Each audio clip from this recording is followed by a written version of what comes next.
This is Ted Wynn from Raider Analysis, and this is the first installment of weekly breakdowns I'm going to do of my favorite plays of the season. This play is from Week 9 against the Pittsburgh Steelers. The score is tied 21-21 in the third quarter. It's 1st and 10, and the Raiders have the ball on their own 30-yard line.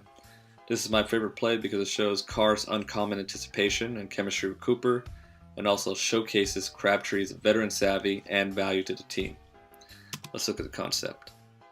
The concept is a deep dig combo with a hitch coupled up with the play action to let the deep route develop. Let's look at the defense. So Pittsburgh's in their base defense. They initially show a single high safety, which means there's only one safety in the middle of the field. Their corners are backed off, indicating that it's probably going to be a cover 3. But Pittsburgh likes to disguise their coverage, so Carr has to be careful of the pre-snap movement, or post-snap movement. You can see that Mike Mitchell, the strong safety, creeps up to the line of scrimmage right before the snap for blitz. After the snap, you're going to see this free safety run over to this half of the field to cover a deep half. This corner, who looks like he's initially going to be a cover 3 corner, covers this deep half, giving Pittsburgh a cover 2 look.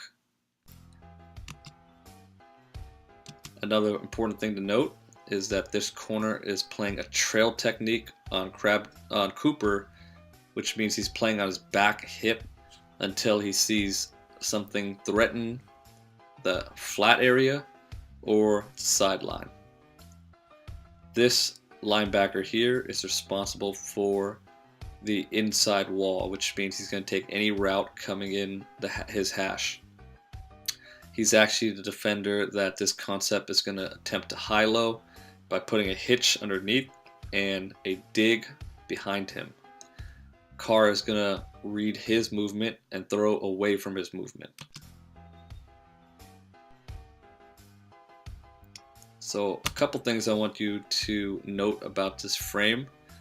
One is that Crabtree, instead of staying in his hitch area, decides that he's going to wheel out.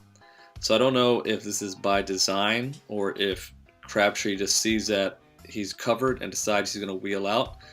But it does catch the attention of the corner here, who sees that Crabtree is beginning to threaten his sideline, and he actually slows down to account for that. This actually brings or draws 2 defenders to Crabtree because inside wall defender is squatting here, and the corner is slowing down and putting his eyes on Crabtree, which is a key element of getting Cooper open in this area here, running his dig.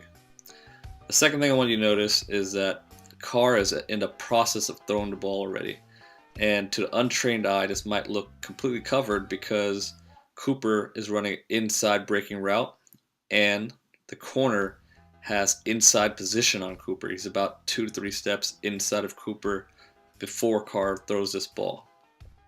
But Carr probably sees that the corner's hip angle is actually up the field rather than angling inside where he can help on any in-breaking routes.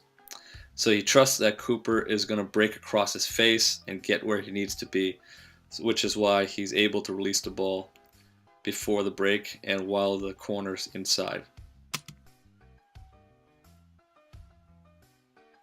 So as you can see, Cooper does a good job of slowing down and catching the ball, and that's not easy because right when Cooper gets his head around, the ball is already halfway to him. But he does a good job of adjusting and catching the ball and gaining a few extra yards. The next thing we're going to look at is the protection. This is a man protection, which means each offensive lineman and the running back or fullback is assigned a man to block. This is a bare front, so there are 2 3 techs, these guys, and a 1 nose tech and 2 outside backers. Initially, it looks like Pittsburgh's going to bring those 5, but after the snap, they're actually going to run a slant, which you can see here. The outside backer attacks the inside shoulder of Austin Howard, the right tackle, and the 3 tech attempts to get inside the guard. Mike Mitchell, the strong safety, is blitzing from the edge, and the fullback does a good job of recognizing this and coming out to block him. However, a couple things happen. One, instead of attacking the block, the fullback sits back and waits for it, and that allows the defender to get underneath them and push him back. Austin Howard does a good job of adjusting to the slant, but he's too high, and the outside linebacker gets underneath him and pushes him back. This doesn't give Carr much room to throw the ball at all. In fact, he can't even properly follow through because he gets hit by the fullback, which makes this throw a little bit more unique because you can see Carr's pocket presence.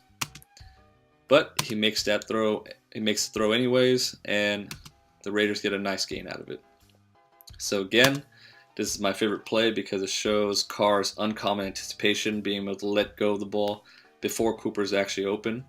It shows his chemistry and trust with Cooper because he trusts that Cooper is going to be in that area when he needs to be, and it showcases Crabtree's veteran savvy by wheeling out that hitch and distracting the corner. And it also shows Carr's pocket presence, being able to make that throw even with guys in his face, which was one of the knocks on him coming out of college. All right, this is Ted Wynn, and again, check out my breakdown next week. Thanks for listening.